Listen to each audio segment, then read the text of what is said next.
Uma das piores coisas que pode acontecer na vida de um ser humano é a perda de esperança.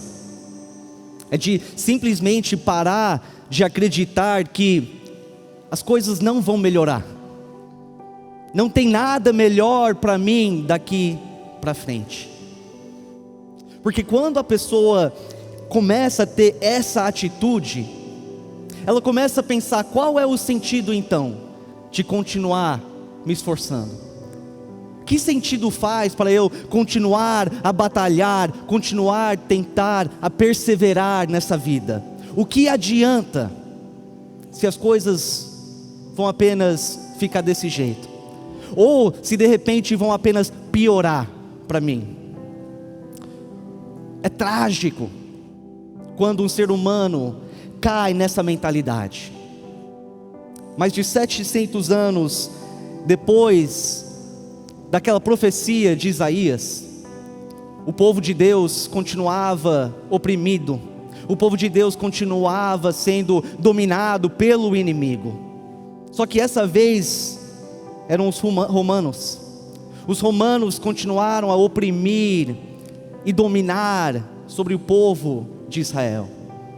E no meio daquela escuridão, no meio daquela dificuldade, nós vemos no começo de Mateus um jovem israelita que manteve uma certa esperança para um futuro melhor. Esse jovem José conheceu uma jovem chamada Maria, e eles começaram esse processo de casamento. E na lei de Moisés, a lei dos judeus, quando uma mulher estava prometida em casamento a um homem, ela já era considerada casada com esse homem. Então José, como todos nós, eu creio aqui, desejava uma vida melhor para ele. Ele desejava um futuro melhor. Ele queria uma vida repleta de amor, de paz, de alegria. Então ele começou a se esforçar, e ele montou os seus planos e começou a preparar as coisas para ele poder casar, esperando que aquele casamento e criar uma família iria trazer essas qualidades para a vida dele. Só que de repente, como vocês conhecem a história, ele recebe notícias que ele jamais esperava, notícias que certamente virou o mundo dele de ponta cabeça. De um momento para o outro, o mundo dele parece que cai ao seu redor. Nós vemos em Mateus 1,18, que foi assim o nascimento de Jesus Cristo. Maria, sua mãe, estava prometida em casamento a José. Mas antes que se unissem, achou-se grávida pelo Espírito Santo. Agora eu fico imaginando, o que o José sentiu naquele momento? No momento que ele ficou sabendo que a Maria estava grávida. Com certeza naquele momento ele ficou sem chão. Naquele momento ele começou a pensar que tudo que ele tinha preparado, todos os planos que ele tinha montado para o futuro dele, agora parecia que estava tudo em vão. Aquela vida que ele tanto imaginava, que ele sonhava a ter, agora parecia uma fantasia, algo impossível de alcançar. Naquele momento, com certeza ele se sentiu traído, triste, machucado, desanimado e sem esperança. Então ele decide que ele vai desistir. Ele naquele momento pensou: é melhor anular esse casamento, é melhor desistir de todos os meus planos, daquela esperança que eu tinha. Ele estava prestes a se separar da mulher que ele tanto amava. Em versículo 19, por ser José seu marido um homem justo, e não querendo expô-la à desonra pública, pretendia anular o casamento secretamente. Este era o plano dele. É assim que ele achava melhor resolver essa situação tão dolorosa que ele estava passando naquele momento. Mas Deus tinha outros planos para a vida de José. E naquele momento tão difícil na vida dele, naquele momento em que a esperança tinha dissipado da vida de José, Deus envia um mensageiro até ele, para revelar para ele os planos que Deus tem para a vida dele, apontando ele, colocando a mente dele naquele Messias que iria nascer, mostrando para ele que a luz de Deus estava prestes a raiar, que naquele momento tão escuro na vida dele, ele estava prestes a ver uma grande luz, porque o Messias estava vindo para o mundo, e junto com o Messias, a salvação para todos os homens, e junto com essa salvação e esse perdão dos pecados, uma promessa para um futuro melhor, mas não apenas uma promessa para um futuro melhor nessa terra, um futuro eterno junto com esse Messias.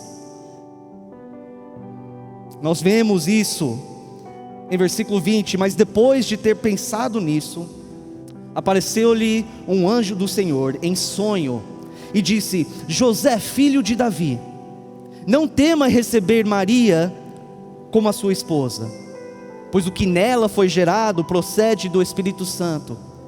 Ela dará à luz a um filho, e você deverá dar-lhe o nome de Jesus, porque ele salvará o seu povo dos seus pecados.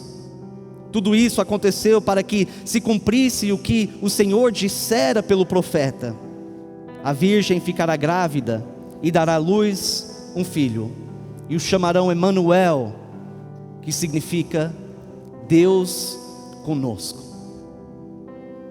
No momento de muita angústia, no momento de tanta incerteza, Deus envia esse mensageiro para dizer para José: não desiste, não abre mão da sua esperança,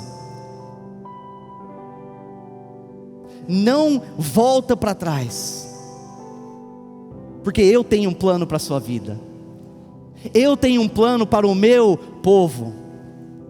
Então somente crer que eu estou enviando o Messias, e por meio dele tudo vai dar certo, por meio dele tudo vai melhorar, por meio dele o povo receberá a salvação e a promessa da vida eterna. E de repente, naquele momento, nasce uma esperança no coração de José, mas não há uma esperança de apenas ter uma vida melhor nessa terra, de poder casar com a sua esposa, para poder criar uma família e ter um futuro melhor nessa terra. Nasceu uma esperança de um futuro melhor ainda, um futuro eterno. E essa esperança, essa nova esperança gerou em José obediência. Nós vemos isso em versículo 24. Ao acordar, José fez o que o anjo do Senhor lhe tinha ordenado e recebeu Maria como sua esposa, mas não teve relações com ela enquanto ela não deu à luz um filho, e ele lhe pôs o nome de Jesus. Vocês sabem muito bem que nós vivemos num mundo pecaminoso, nós vivemos num mundo caído, e nós passamos muitas vezes ao longo da nossa vida por momentos que nós também jamais esperávamos, momentos que nos pega de surpresa, momentos que também nos deixa sem chão. Nós também passamos por essas coisas, e talvez neste lugar com tantas pessoas, provavelmente tem muitos que estão passando por momentos difíceis agora. Neste momento você está se identificando muito bem com José, com aquele sentimento que ele teve, com aquela falta talvez de esperança. E nessa vida acontece inúmeras coisas que ameaçam a nossa esperança, que tenta arrancar isso de nós.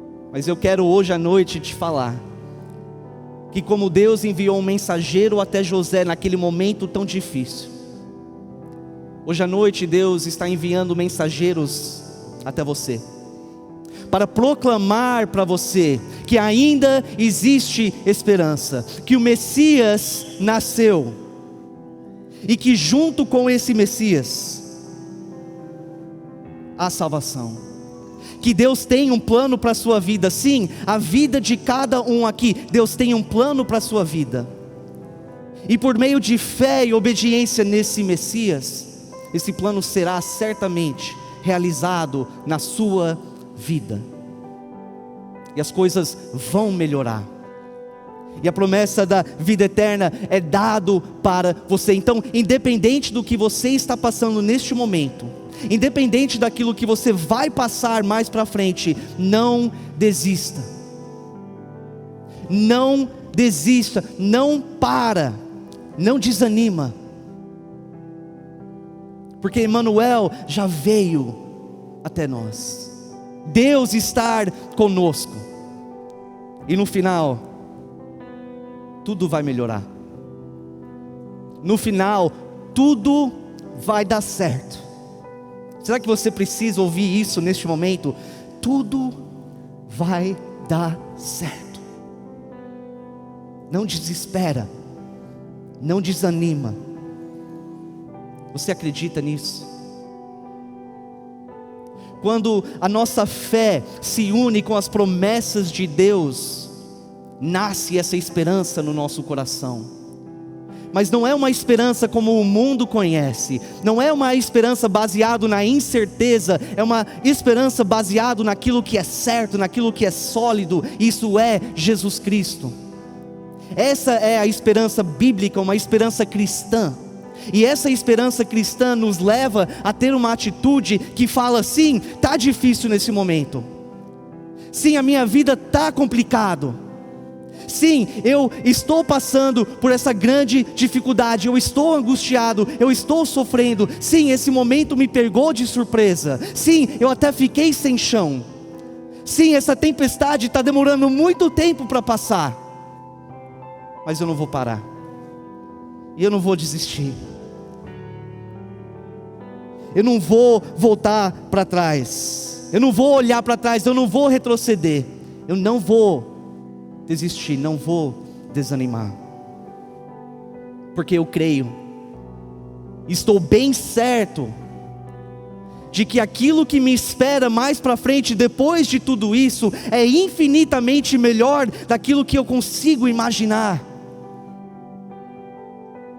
O melhor ainda está por vir.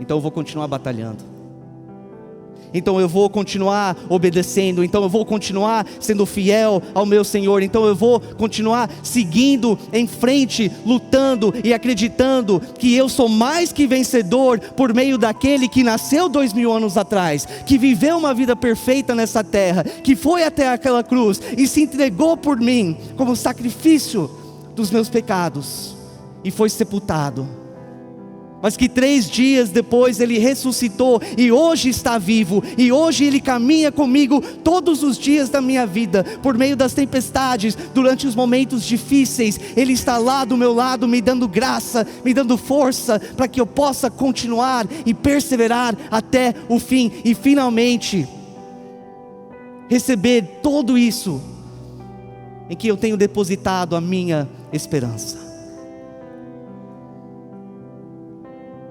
Essa é a minha esperança, e a minha oração neste Natal é que essa esperança verdadeira possa permear o coração de cada um neste lugar, e que essa esperança possa gerar obediência, e que essa esperança possa motivar em nós um desejo profundo de perseverar até o fim.